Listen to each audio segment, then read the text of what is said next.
Gabi, zimski premor je zaključen, danes je prvi dan zimskih priprav. Je bilo počitka dovolj? Ja, počitka je bilo definitivno dovolj. Jaz sem več ali manj preživel ta dopust s familijo in s prijatelji.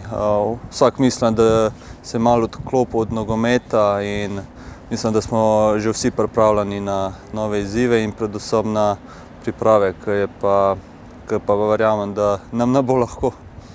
Ste igralci torej pripravljeni na nove napore? Nekaj ste že počeli tudi doma, drži?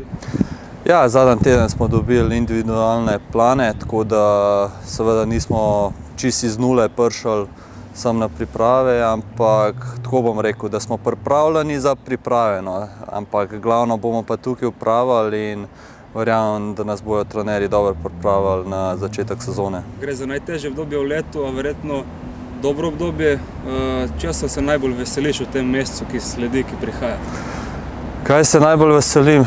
Kva pa jaz vem, mogoče vseeno malo moštveni duh bomo ustvarjali v Umagu, vseeno pač bomo skupaj, pa bomo, ne vem, razne, seveda bojo zelo naporne priprave, ampak se pa veselim tako, da se bomo družili in da bomo skupaj bili.